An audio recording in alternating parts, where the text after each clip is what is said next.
अस्सलामुअलैकुम दोस्तों, खुश-आमदीद। इस वीडियो में हम यूनिट 1 नर्सिंग रिसर्च सब्जेक्ट की यूनिट नंबर 1 जिसका नाम था इंट्रोडक्शन टू नर्सिंग रिसर्च, उससे रिलेटेड एमसीक्यूज़ को हम इस वीडियो में कवर करेंगे। इन एमसीक्यूज़ को हम पढ़ेंगे। ये एमसीक्यूज़ पास्ट पेपर्स में भी आए हुए हैं और हमारे एक टीचर हैं, उन्होंने इन एमसीक्यूज़ को कलेक्ट किया, बनाया है। तो हम कोशिश करेंगे इनको सॉल्व करने की और इनको काफ़ी डीप में हम एमसीक्यूज़ को पढ़ेंगे। तो उम्मीद है इससे हमारे काफ़ी कॉन्सेप्ट्स क्लियर हो जाएँगे यूनिट 1 से रिलेटेड। तो इन एमसीक्यूज़ को मैं आपको ऐसे हम साथ-साथ पढ़ेंगे कि मैं आपको स्टेटमेंट बताऊँगा कि स्टेटमेंट में जो क्वेश्चन है इसका मतलब क्या है, वो क्वेश्चन क्या बता रहा है, क्या कहना चाहता है।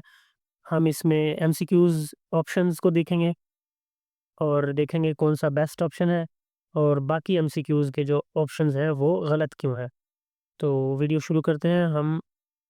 अच्छा, अगर आप इस यूनिट नंबर 1 को पढ़ना चाहते हैं तो इसकी वीडियो अपलोड की जा चुकी है, आप उसे जाके देख सकते हैं। उसमें हमने ये सारे कंसेप्ट्स जो इस वीडियो में कुछ टर्म्स आपको नज़र आएँगी जैसे सोर्स ऑफ ह्यूमन नॉलेज आपको यहाँ पे नज़र आ रहा है। ये सब चीज़ें हम यूनिट नंबर 1 जो वीडियो थी उसमें हम ये सब पढ़ चुके हैं। तो अगर आपने ये अभी तक वीडियो नहीं देखी तो ये अभी जाकर फ़ौरन देखें। वो देखने के बाद आपको ये एमसीक्यूज़ बेहतर समझ में आएँगे। अच्छा, तो शुरू करते हैं एमसीक्यू नंबर 1 से। जिसकी स्टेटमेंट है which of the following is not a recognised source of human knowledge. अच्छा, यहाँ पर आपको एक चीज़ नज़र आएगी, source source of human knowledge. ये चीज़ हम यूनिट नंबर 1 की जो वीडियो थी उसमें हम इसे डीप में जाकर पढ़ चुके हैं कि ह्यूमन नॉलेज की कौन कौन से सोर्सेज हैं। अब इनमें हमने पढ़ा था कि इनमें सोर्सेज में थे पास्ट एक्सपीरियंसेस, उसके अलावा हमारी अथॉरिटी से मिलने वाली जो नॉलेज है वो, और कुछ बाकी पॉइंट्स थे जो हम यूनिट 1 में ये सब डिस्कस करके आ चुके हैं, जिनमें हमने कुछ सोर्सेज़ को पढ़ा था डीप में कि ह्यूमन नॉलेज कहाँ से हम हासिल करते हैं। मतलब इंसान असल में इल्म जो है वो कहाँ से हासिल करता है, किसी भी तरह का इल्म। वो कोई नॉर्मल कॉमन कॉमन इल्म हो सकता है जो हम घर में ऐसी कोई भी बात जो हम फॉर एग्ज़ाम्पल बड़ों से कोई चीज़ सीखते हैं, तो ये भी एक ह्यूमन नॉलेज की ही एक टाइप। तो उसमें क्या सोर्स बन गया, अथॉरिटी बन गई, पेरेंट्स बन गए। तो इस तरह से हमने कुछ सोर्सेज़ पढ़े थे यूनिट 1 में, ह्यूमन नॉलेज के। तो वो यहाँ पर इस स्टेटमेंट में पूछ रहा है कि which is not a recognised source of human knowledge. इनमें कौन-सा जो है ऑप्शन वो ह्यूमन नॉलेज का एक सोर्स नहीं है। अच्छा, एक्सपीरियंस जो है हम पढ़ चुके हैं कि एक्सपीरियंस मतलब जो तजुर्बात हैं, हम कुछ काम करते हैं तो उससे हमें बहुत सारी चीज़ें सीखने को मिलती हैं। तो ये एक डायरेक्ट सोर्स है ह्यूमन नॉलेज का। इसके अलावा अथॉरिटी, ये भी ऑप्शन नहीं है क्योंकि यहाँ पर वो कह रहा है कौन-सा ऑप्शन नहीं है।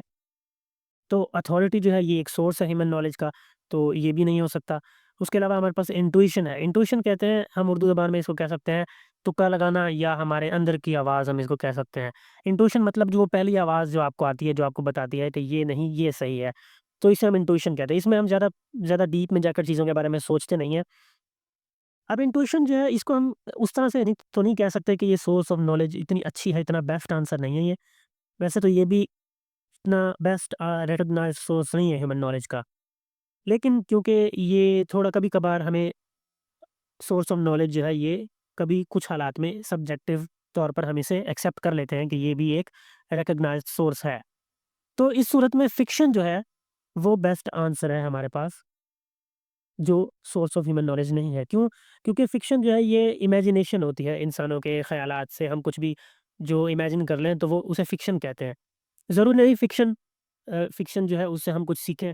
फ़िक्शन जो है असल में ये एंटरटेनमेंट के लिए, जैसे आप साइंस फ़िक्शन मूवीज़ देखते हैं, कैप्टन अमेरिका जैसी या हल्क जैसी, कुछ स्पाइडरमैन जैसी मूवीज़, तो ये फ़िक्शन है।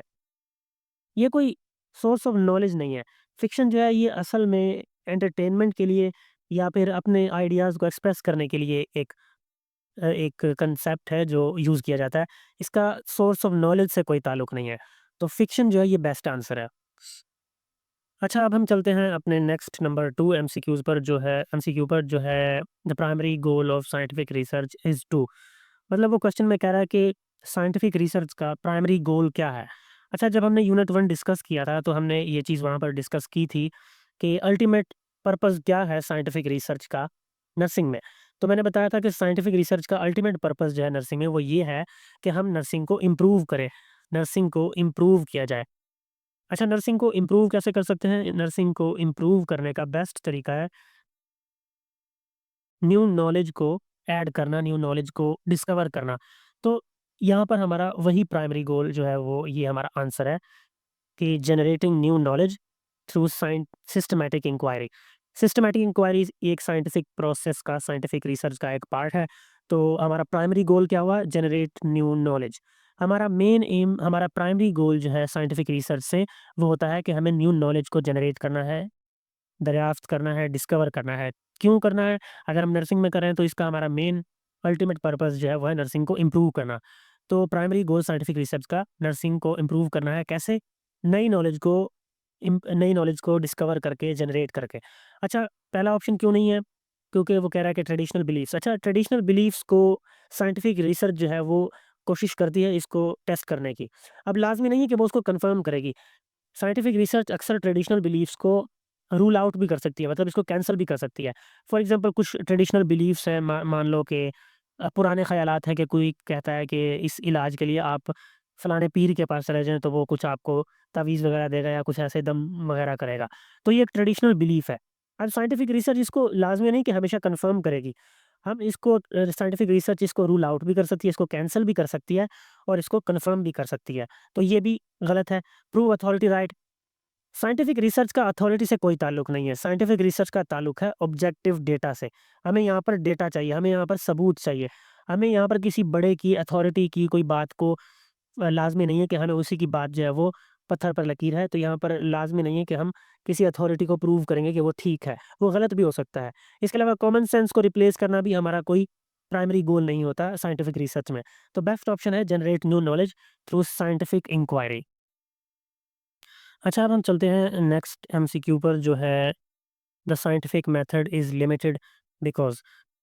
अच्छा, वो यहाँ पर लिमिटेशन की बात कर रहा है। हम लिमिटेशंस भी पढ़ कर आए हैं अपने यूनिट 1 की वीडियो में कि साइंटिफिक मेथड्स की क्या लिमिटेशंस हैं। अच्छा, आप यहाँ पर नाम देख सकते हैं साइंटिफिक मेथड। साइंटिफिक मेथड क्या होता है? साइंटिफिक मेथड वो मेथड होता है जो ऑब्जेक्टिव डेटा पर और एम्पिरिकल डेटा पर काम करता है। मतलब उसको डेटा को कलेक्ट करता है। अच्छा, ऑब्जेक्टिव डेटा क्या है? ऑब्जेक्टिव और सब्जेक्टिव चीज़ें आप पढ़ कर आए होंगे नर्सिंग में। ऑब्जेक्टिव हम कहते हैं ऐसे डेटा को जो मेज़र किया जा सके। जैसे जो नंबर्स की फ़ॉर्म में हो, जो स्टैटिस्टिकल डेटा हो, जो नंबर्स हों, जो फ़िगर्स हों, ऐसा डेटा उसको हम ऑब्जेक्टिव कहते हैं। सब्जेक्टिव एक और चीज़ होती है। सब्जेक्टिव डेटा क्या होता है? ये होता है पर्सन टू पर्सन वेरी करने वाला। अब फॉर एग्ज़ाम्पल मेरा डेटा आप लें सब्जेक्टिव, मैं कहता हूँ कि ऐसी बात नहीं है, ऐसे है, और आप किसी और से कुछ बात पूछते हैं तो वो अपनी राय देगा। तो सब्जेक्टिव डेटा असल में ये एक ओपिनियन टाइप चीज़ है। इसमें ज़रूरी नहीं कोई नंबर्स हों, इसमें नंबर्स इन्वॉल्व नहीं होते, ये सिर्फ़ सिंपली स्टेटमेंट्स होती हैं, बातें होती हैं, ओपिनियंस होते हैं। तो साइंटिफिक मेथड जो है, साइंटिफिक जो रिसर्च है, ये ऑब्जेक्टिव डेटा पर और एम्पिरिकल डेटा पर ये बेस्ड होती है। एम्पिरिकल। अच्छा, एम्पिरिकल का क्या मतलब है? एम्पिरिकल का मतलब है ऐसा डेटा जो हम ऑब्ज़र्व करते हैं, एक्सपीरियंस करते हैं, ऐसी चीज़ें जिन्हें हम सुन सकते हैं, मेज़र कर सकते हैं। इसमें एक इम्पोर्टेंट टर्म है मेज़र। ये बिल्कुल ऑब्जेक्टिव डेटा जैसा ही है कुछ। अच्छा, एम्पिरिकल डेटा ऐसा डेटा है, ऐसी चीज़ें हैं जो हम देख सकते हैं, सुन सकते हैं। We can touch, hear, taste, इस तरह से हमारी जो सेंसेस है ना, उनसे रिलेटेड जो चीज़ें हैं, उन्हें हम एम्पिरिकल कहते हैं। अच्छा, साइंटिफिक मेथड जो है, ये लिमिटेड है। क्यों? क्योंकि ये सिर्फ़ एम्पिरिकल क्वेश्चन्स को ही आंसर कर सकता है। एम्पिरिकल क्वेश्चन कैसे? ऐसी चीज़ें जो जिनमें डेटा इन्वॉल्व हो, जिनमें नंबर्स इन्वॉल्व हो, जिन्हें हम मेज़र कर सकें। अच्छा, कुछ चीज़ों को हम मेज़र नहीं कर सकते। जैसे उम्मीदें या किसी का ईमान, किसी का दीन, किसी का मज़हब, इस तरह की चीज़ें, इस तरह के जो सवालात हैं, उनको हम मेज़र नहीं कर सकते, उन्हें हम नहीं नाप सकते। उन पर हम रिसर्च उस तरह से नहीं कर सकते, साइंटिफिक मेथड को यूज़ करके। तो ये साइंटिफिक मेथड की एक लिमिटेशन है जो हम पढ़ चुके हैं कि ये सिर्फ़ एम्पिरिकल क्वेश्चंस को ही आंसर कर सकता है। आप किसी मज़हबी सवाल को आंसर नहीं कर सकते साइंटिफिक मेथड के ज़रिए, क्योंकि जो साइंटिफिक मेथड है ये सिर्फ़ ऑब्जेक्टिव डेटा पर काम करता है। ये एम्पिरिकल डेटा पर काम करता है, तो ये एम्पिरिकल क्वेश्चंस को ही आंसर करेगा। ऑल टाइप्स ऑफ नॉलेज पे नहीं आंसर करेगा। जैसे कि आप फिलोसॉफ़िकल क्वेश्चन ले आएँ, आप फिलॉसफी की कोई मतलब सवाल ले आएँ, तो उनको साइंटिफिक मेथड आंसर नहीं कर सकता। उसके अलावा एथिकल वैल्यूज़, क्या सही है, क्या गलत है, साइंस हमें ये नहीं बता सकती कि क्या सही है, क्या गलत है। साइंटिफिक मेथड उस पर लागू नहीं होता। इमेजिनेशन पर भी ये लागू नहीं होता। तो साइंटिफिक मेथड जो है ये लिमिटेड है सिर्फ़ एम्पिरिकल क्वेश्चंस तक। एम्पिरिकल क्वेश्चंस कौन से? वो क्वेश्चंस जो हम सुन सकते हैं, देख सकते हैं, जो हमारी सेंसेस से रिलेटेड है। इंसान की जो हिस है, उसकी सेंसेस हैं, जैसे सुनना, देखना, सूंघना। तो ये जो सेंसेस हैं, जिनमें डेटा इन्वॉल्व होता है, जिन्हें हम मेज़र कर सकते हैं, तो ये एक लिमिटेशन है इसकी साइंटिफिक मेथड की। अच्छा, नेक्स्ट क्वेश्चन है, which of the following is considered empirical knowledge? अभी-अभी हमने एम्पिरिकल पे बात किया कि एम्पिरिकल नॉलेज वो नॉलेज होती है जो हम ऑब्ज़र्व कर सकते हैं, मेज़र कर सकते हैं, एक्सपीरियंस कर सकते हैं। ऐसी चीज़ें मतलब जो हम सेंस कर सकते हैं, मेज़र कर सकते हैं, ऑब्ज़र्व कर सकते हैं और हम उसको एक्सपीरियंस कर सकते हैं, उसको तजुर्बा कर सकते हैं। तो एम्पिरिकल नॉलेज जो है इसका कहीं न कहीं ताल्लुक साइंटिफिक नॉलेज से है। तो अब यहाँ पर ऑप्शंस में आपको किस जगह पर कुछ साइंटिफिक नॉलेज नज़र आ रही है, वो है क्लिनिकल ट्रायल। क्लिनिकल ट्रायल को हम अक्सर साइंटिफिक ट्रायल भी कहते हैं, साइंटिफिक रिसर्च को ही क्लिनिकल ट्रायल कहते हैं, जिसमें साइंटिफिक मेथड्स यूज़ किए जाते हैं। तो ये बराह रास्त आपस में इंटरकनेक्टेड है। तो वो पूछ रहा है कि which of the following is considered empirical knowledge? इनमें से कौन-सा जो है वो एम्पिरिकल नॉलेज है? अभी-अभी हम पढ़ कर आए हैं कि एम्पिरिकल डेटा या एम्पिरिकल नॉलेज वो नॉलेज है जो हम ऑब्ज़र्व कर सकें, मतलब देख सकें, सुन सकें, उसको सेंस कर सकें, अपने हिस्से, अपने सुनने से, देखने से, तो इस तरह से ऑब्ज़र्व कर सकें, मेज़र कर सकें उसको नंबर से या स्केल्स से, इस तरह से, और हम उसको एक्सपीरियंस कर सकें। तो ये एम्पिरिकल नॉलेज है। अच्छा, फिलॉसॉफिकल रिफ्लेक्शन अभी हम बात करके आए कि फिलॉसफी की जो चीज़ें हैं, वो साइंटिफिक रिसर्च उससे डील नहीं करती, तो ये गलत है। पॉलिटिकल ओपिनियन, ओपिनियन क्योंकि एक सब्जेक्टिव चीज़ है, तो हमने ये पहले पढ़ा था, हम ऊपर ये सब्जेक्टिव देख रहे हैं, तो ये एक ओपिनियन है, ठीक है? तो साइंटिफिक रिसर्च इससे डायरेक्टली इन्वॉल्व नहीं होती। हाँ, क्लिनिकल ट्रायल जो है, ये एम्पिरिकल नॉलेज से ये कंसिडर किया जाता है। रिलीजियस बिलीफ, मज़हबी मतलब बातें या ईमान या ऐसी जो मज़हब की जो बातें हैं, बिलीफ है, ईमान है, यकीन है, इस तरह की जो चीज़ें हैं, उन पर भी साइंटिफिक रिसर्च जो है वो लागू नहीं होती। तो एम्पिरिकल नॉलेज या साइंटिफिक नॉलेज, इसका डायरेक्टली जो कनेक्शन है वो है क्लिनिकल ट्रायल से, डेटा फ्रॉम क्लिनिकल ट्रायल। अच्छा, अब चलते हैं नेक्स्ट एमसीक्यू पर, वो है what is intuitive knowledge? Intuitive knowledge क्या है? अभी हम इंट्यूटिव के बारे में भी पढ़ के आए थे, इंट्यूशन के बारे में। इंट्यूशन क्या होती है? इंट्यूशन के बारे में मैंने अभी आपको बताया कि इंट्यूशन हम कह सकते हैं अपनी इनर फीलिंग, इनर वॉइस को, मतलब हमारे अंदर की आवाज़, हमारे अंदर से आने वाली बात, या जिसे हम तुक्का भी कह सकते हैं, हम तुक्के लगाते हुए कुछ कहते हैं कि यार ये नहीं, ये सही है, ये गलत है। हमें नहीं मालूम क्यों, इसके पीछे कोई लॉजिक नहीं होता, इसके पीछे कोई डीप थिंकिंग नहीं होती, लेकिन हम सिंपली कह देते हैं कि बस मुझे ये ठीक लग रहा है, ये गलत लग रहा है, बस मुझे ऐसा लग रहा है। तो इसे हम इंट्यूशन कहते हैं, हमारे अंदर की आवाज़ कुछ कहती है। तो ये पास्ट एक्सपीरियंस पर भी बेस्ड हो सकती है, हमारे माइंड को कोई ऐसा एक्सपीरियंस हुआ था जिसकी वजह से उसे लगता है कि ये ठीक है, ये गलत है। तो हम इसमें कोई ज़्यादा डीप थिंकिंग में नहीं जाते, ये कोई स्टेप बाय स्टेप हम ऐसे सोचते नहीं हैं इसमें ज़्यादा। हमें मतलब जो फ़ौरन से एक फीलिंग आती है कि यार ये नहीं, ये ठीक है। तो इस तरह से इंट्यूशन काम करता है। तो इसमें बेस्ट ऑप्शन क्या है? पहला ऑप्शन है बेस्ड ऑन मेजरमेंट। देखो, मेजरमेंट का इससे कोई ताल्लुक नहीं है, हमें कुछ भी मेजर नहीं करना। Derived from prior research, research का भी इंट्यूशन से कोई ताल्लुक नहीं है, इसमें हम कोई रिसर्च नहीं करेंगे, कोई इसमें रिसर्च से इसका ताल्लुक नहीं है। ये सिंपली हमारे इनर फीलिंग है, इनर वॉइस है, हमारे अंदर की आवाज़ है, हमारा एक हंच है, इंग्लिश में हम वर्ड यूज़ करते हैं हंच, मतलब तुक्का, हम इसे कह सकते हैं। तो ये एक हमारा सिंपली एक तुक्का होता है। बाकी इसके सी ऑप्शन में देखते हैं क्या है। सी ऑप्शन में है gained without conscious reasoning. Conscious reasoning मैंने अभी आपको बताया, डीप थिंकिंग हम इसे कह सकते हैं, मतलब हम बराह रास्त सोच रहे हो कि यार इसका ये नहीं, ये क्यों सही है? अगर हम इसमें ज़्यादा डीप थिंकिंग में पड़ जाएँगे तो उसी को हम कॉन्शियस रीज़निंग कहेंगे। लेकिन इंट्यूशन में कॉन्शियस रीज़निंग नहीं है, तो ये बेस्ट ऑप्शन है, option C, gained without conscious reasoning. मतलब हम ज़्यादा डीप में नहीं सोचते इंट्यूशन के टाइम पर, और ज़रूरी नहीं कि वो ऑलवेज़ एक्यूरेट, हमारी इंट्यूशन गलत भी हो सकती है। ज़रूरी नहीं है कि हमारे जो अंदर की आवाज़ है उसने अगर कहा है तो वो ठीक ही होगा, वो गलत भी हो सकता है। तो ऑप्शन डी भी रॉन्ग है। ऑप्शन सी बेस्ट है, गेन्ड विदाउट कॉन्शियस रीज़निंग। अच्छा, नेक्स्ट एमसीक्यू है MCQ number 6, authority as a way of knowing is based on. अभी हम बात करके आए हैं कि कुछ सोर्सेज़ ऑफ नॉलेज होते हैं जिनसे इंसान नॉलेज हासिल करता है, इल्म हासिल करता है। वो फॉर्मली या इनफॉर्मली भी हो सकता है। मतलब लाज़मी नहीं स्कूल वगैरह की नॉलेज, वो डेली लाइफ़ की भी नॉलेज हो सकती है। तो यहाँ पर वो बात कर रहा है कि हम सोर्सेज़ ऑफ नॉलेज, ये बात चीज़ प पहले पढ़ कर आए हैं कि सोर्सेज़ ऑफ नॉलेज क्या हैं। तो वो कह रहा है उनमें से एक जो सोर्स है वो है अथॉरिटी। अथॉरिटी मतलब बड़ों की बात मानना, या जो हमसे ज़्यादा तजुर्बाकार हैं, जो ज़्यादा एक्सपीरियंस्ड हैं, उनकी बात मानना, वो क्या कहते हैं, तो बस उनकी बात को अमल करना। तो ये अथॉरिटेटिव नॉलेज है। तो वो कह रहा है कि authority has is as a way of knowing is based on. Authoritative knowledge जो है वो किस पर बेस्ड होती है? क्या वो इमोशंस पे बेस्ड होती है? नहीं, इसमें इमोशंस का कोई ताल्लुक नहीं है। वो तो जो हमें बड़े कहेंगे वो हम फॉलो करते हैं, उसे हम नॉलेज एक्सेप्ट करते हैं। तो इसमें इमोशंस नहीं है, ऑब्जर्वेशंस। इसमें हमारी कोई ऑब्जर्वेशन नहीं है, इसमें जो हमने बड़ों बड़ों ने जो कहा है, या जो हमसे ज़्यादा तजुर्बाकार हैं, उन्होंने जो हमें कहा है, वो हम फॉलो करते हैं, तो इसमें ऑब्जर्वेशन भी नहीं है। इसके अलावा ट्रायल एंड एरर, ये तो एक एक्सपेरिमेंट है जो हम खुद से करेंगे, कि जो सही लगेगा फिर हम उसको दोबारा दोहराएँगे। मतलब ट्रायल एंड एरर एक प्रोसेस है जो हम खुद करते हैं, ठीक है? तो ये भी नहीं है, इसमें अथॉरिटी का कोई ताल्लुक नहीं है, तो ये भी गलत है। बचता है option number C, trust in expert opinion.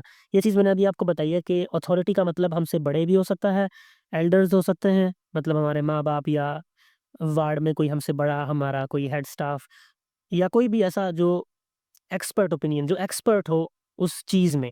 तो इस चीज़ को हम अथॉरिटी कहते हैं।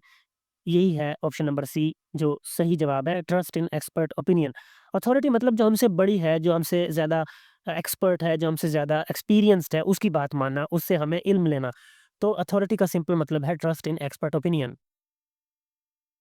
अच्छा, नेक्स्ट एमसीक्यू है MCQ number 7, a major limitation of authority as a source of knowledge is.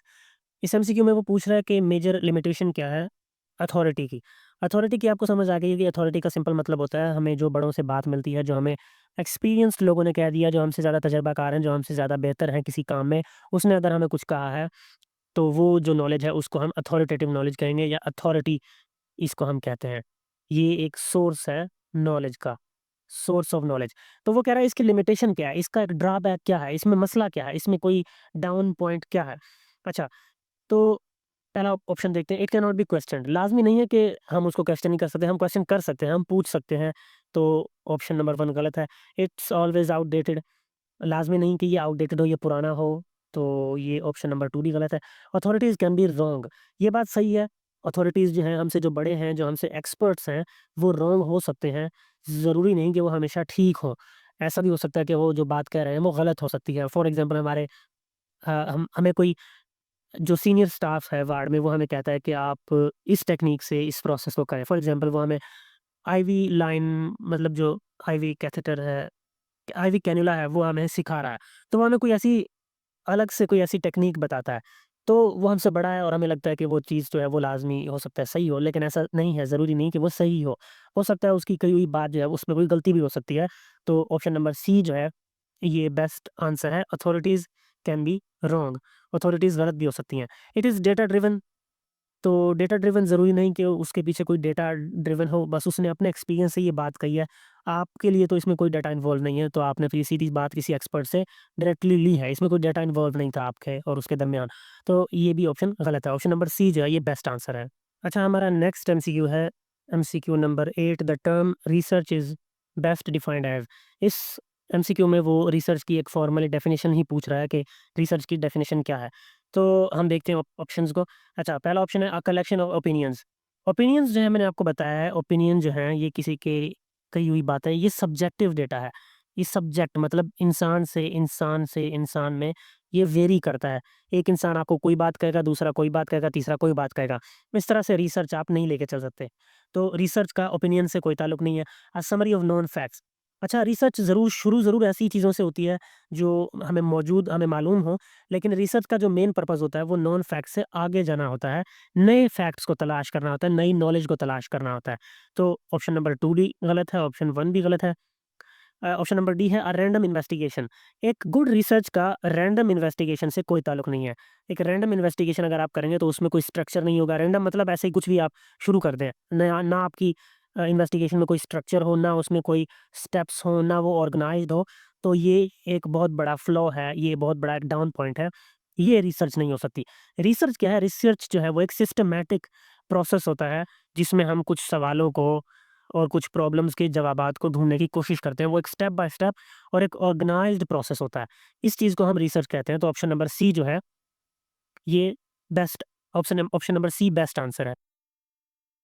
Next MCQ है MCQ number 9, which of the following is a characteristic of scientific method.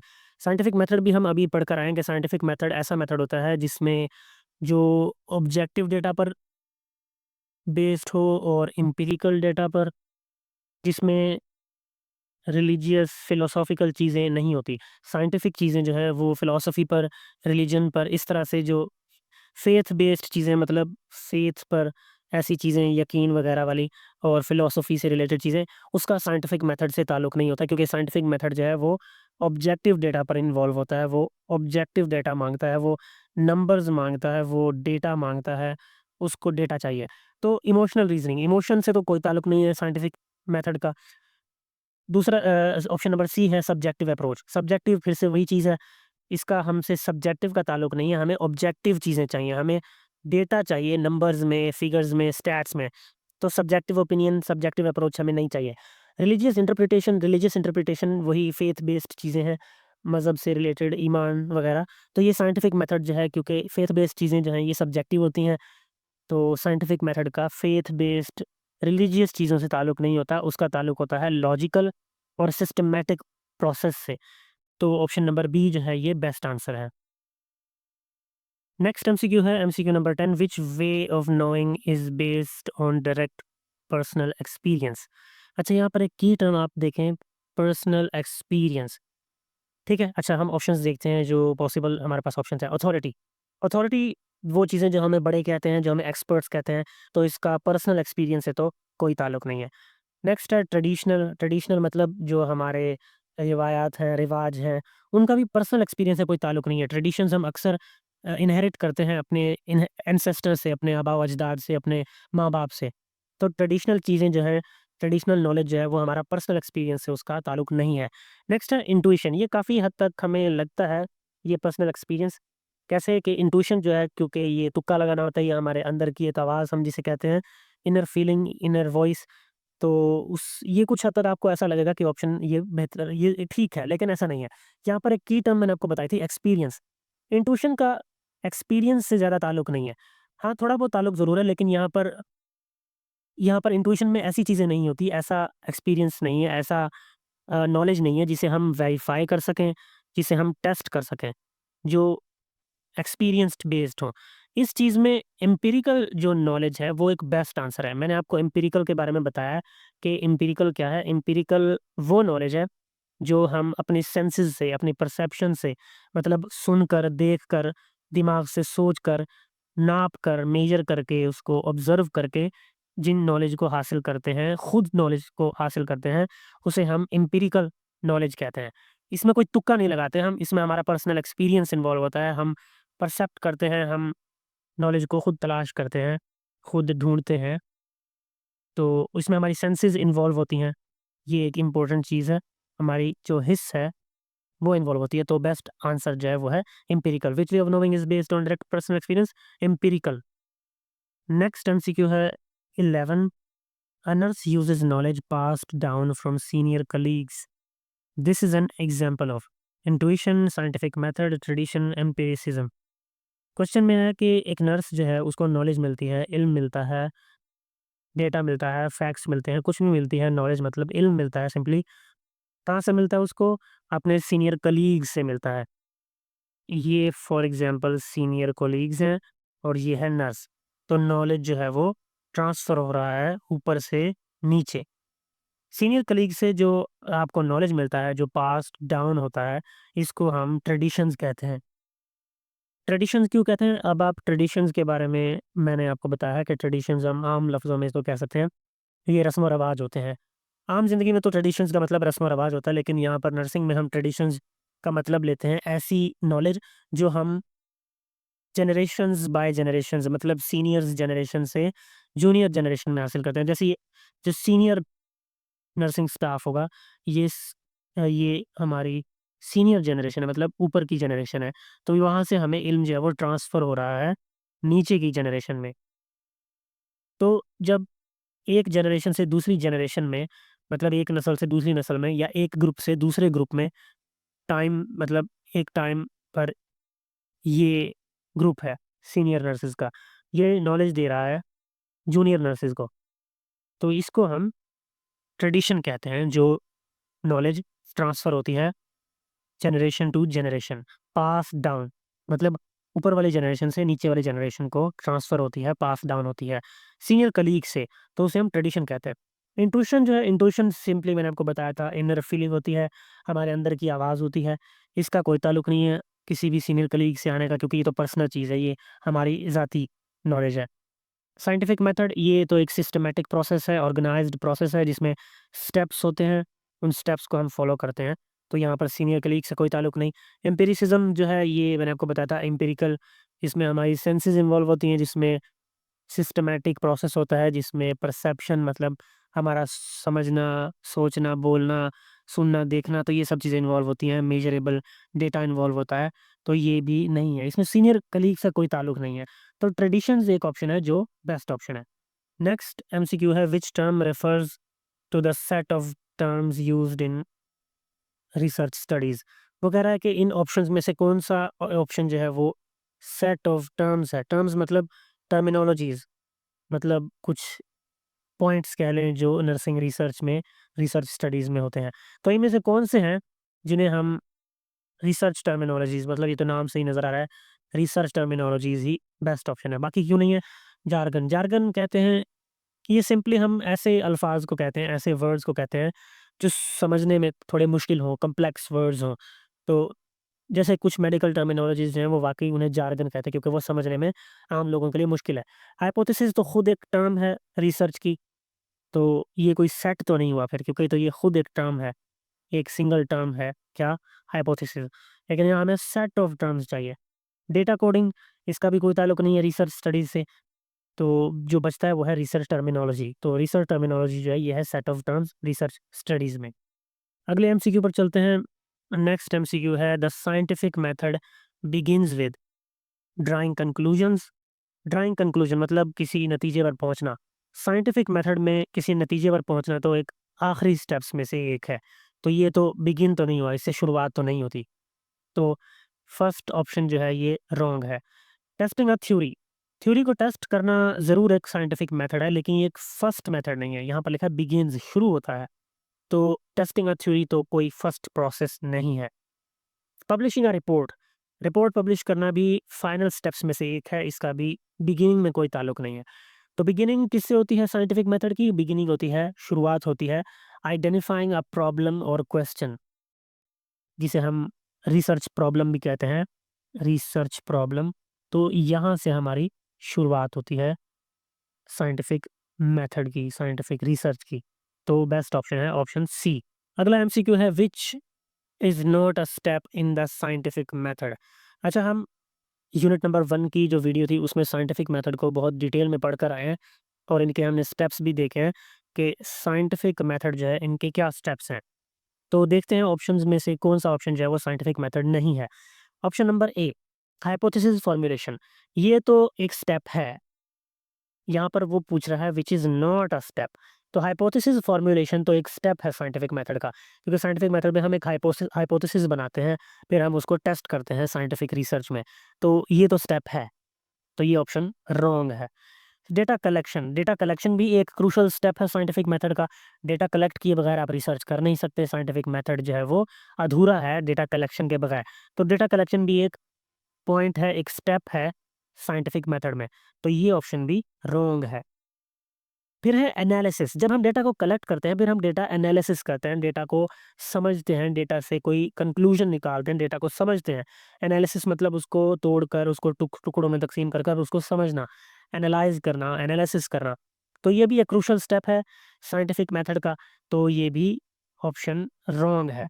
बचता है सुपरस्टिशियस असम्पशन, मतलब कोई superstition बनाना, कोई, इसे हम उर्दू में कह सकते हैं मिथ बिलीफ्स, हम कह सकते हैं सुपरस्टिशंस को, मतलब तोहम परस्ती हम इसके लिए उर्दू में एक वर्ड यूज़ करते हैं।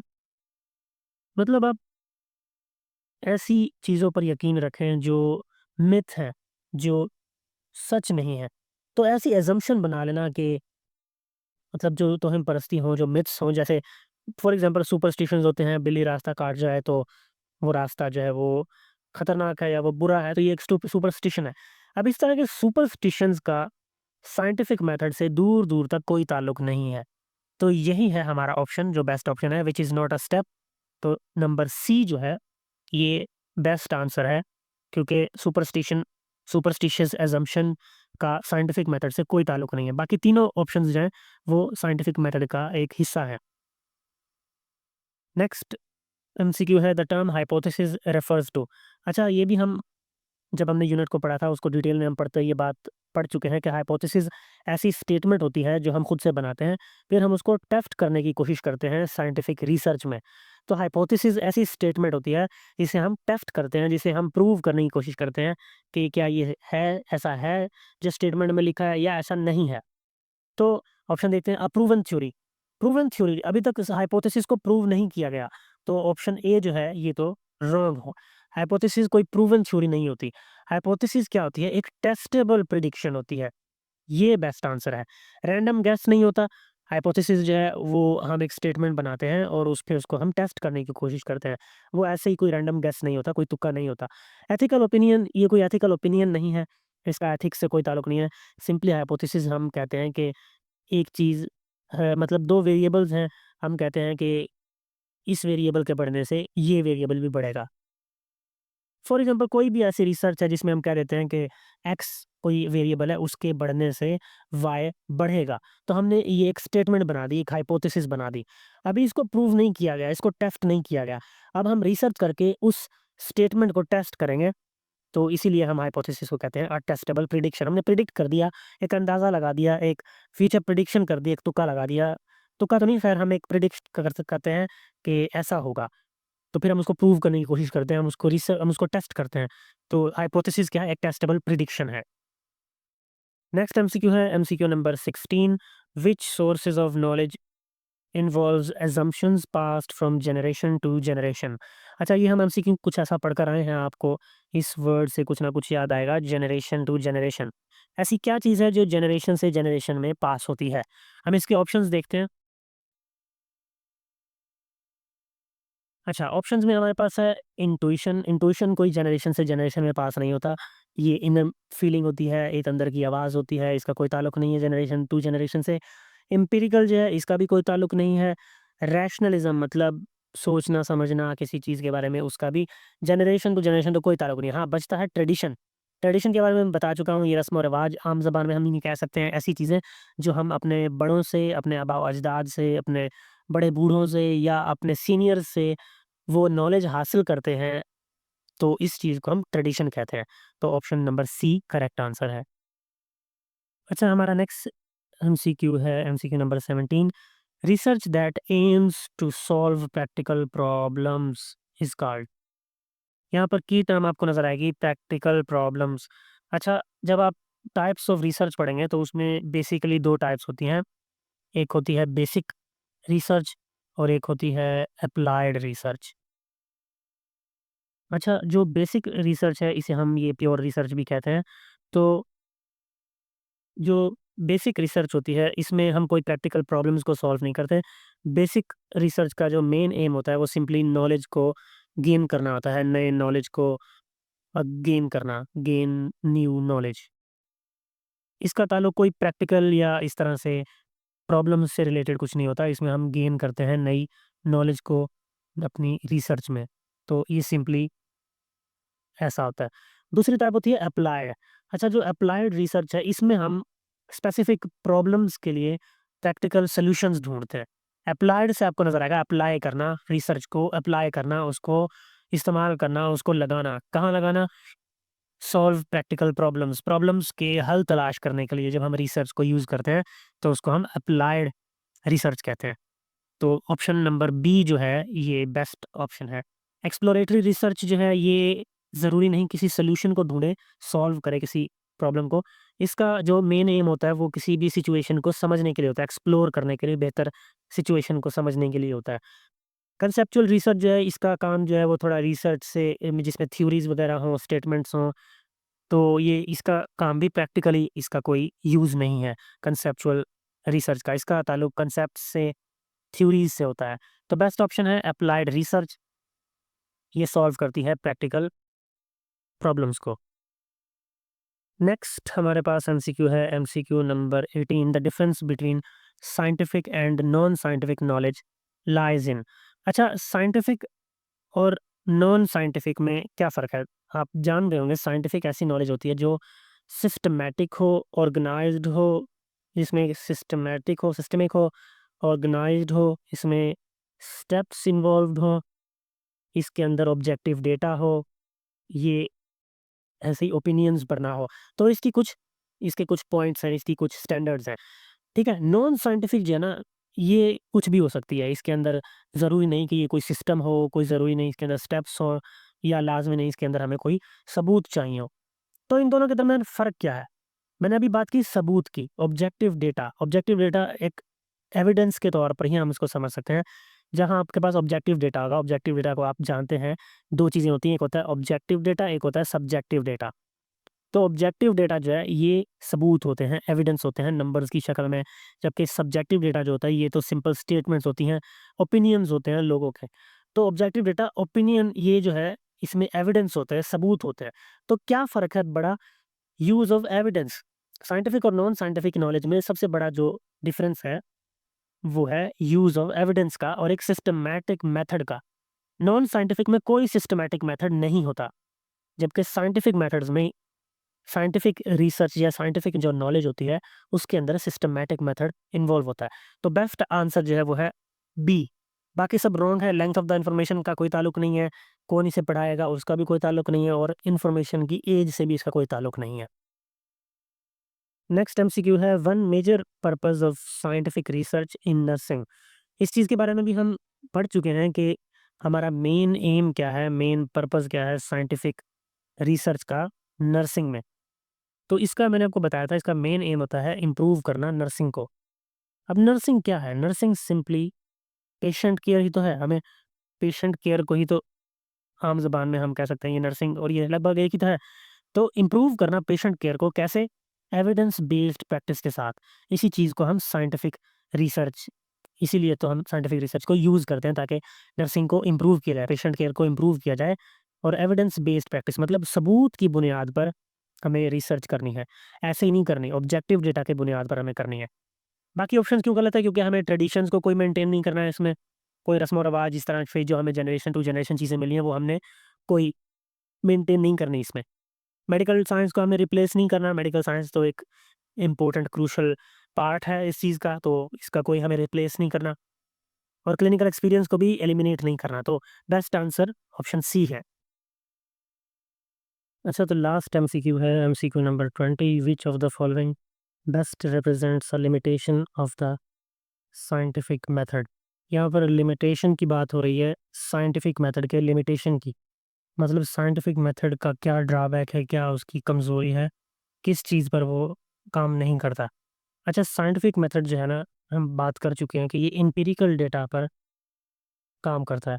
एम्पिरिकल डेटा वो डेटा जो ऑब्ज़र्व किया जा सके, कैसे?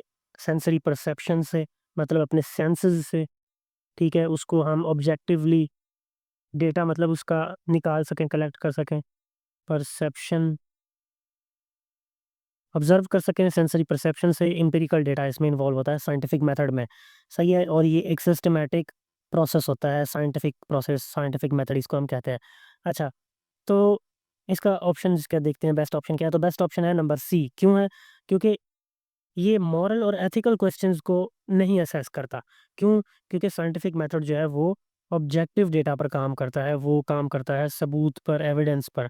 उसका कोई ताल्लुक नहीं है किसी भी चीज़ के अच्छे या बुरा होने से, जिसे हम मॉरल कहते हैं, या एथिकल क्वेश्चंस। इन चीज़ों से साइंटिफिक रिसर्च का कोई ताल्लुक नहीं है। तो it can not assess moral और एथिकल क्वेश्चंस। तो ये लिमिटेशन है एथिकल साइंटिफिक मेथड की। अच्छा, बाकी ऑप्शंस देख लेते हैं। It is too easy to apply. ऐसा नहीं है। साइंटिफिक मेथड एक रिगोरस प्रोसेस है, एक कंप्लीट प्रोसेस है, जो आसान तो बिल्कुल नहीं है, जो एक कंप्लीट प्लानिंग के साथ, एक स्ट्रक्चर के साथ आपको स्टेप बाय स्टेप लेकर चलना पड़ता है। तो ये कोई आसान दिखने में ऐसा कोई प्रोसेस नहीं है। ये एक कंप्लीट एक ऑर्गेनाइज़्ड प्रोसेस है, जो प्रैक्टिस माँगता है, जो एक स्ट्रक्चर माँगता है, और जो पूरे स्टेप्स को फ़ॉलो करना माँगता है। इट एक्सप्लेन्स स्पिरिचुअल ट्रुथ्स, नई स्पिरिचुअल ट्रुथ्स को लिमिटेशन एस जो ये साइंटिफिक मेथड है, ये इसको एक्सप्लेन नहीं करता। स्पिरिचुअल ट्रूथ्स या जो रिलीजियस चीज़ें हैं या फेथ बेस्ड मतलब यकीन और मज़हब से रिलेटेड चीज़ों पर साइंटिफिक मेथड काम नहीं करता। It includes non observable phenomena नहीं, नॉन ऑब्जर्वेबल के बजाय ये ऑब्जर्वेबल पर काम करता है। यहाँ पर हमने बात की ऑब्जर्व करने वाले डेटा पर साइंटिफिक मेथड काम करता है। तो बेस्ट ऑप्शन क्या है? जो लिमिटेशन है साइंटिफिक मेथड की वो है it can not assess moral और ethical questions. Option C correct है। तो ये थे हमारे कुछ 20 के करीब एमसीक्यूज़। उम्मीद है इससे पढ़कर आपको कुछ फिनोमेनास, कुछ कॉन्सेप्ट्स आपके क्लियर हुए होंगे। तो ये यूनिट 1 से रिलेटेड थे और इसमें काफ़ी कुछ चीज़ें थी जो हमने रिव्यू की, मतलब रिवीजन हुई उनकी, हमने दोहराया चीज़ों को और एक सिंपल प्रैक्टिस हुई हमारी एमसीक्यूज़ सॉल्व करने की। तो मिलते हैं नेक्स्ट वीडियो में।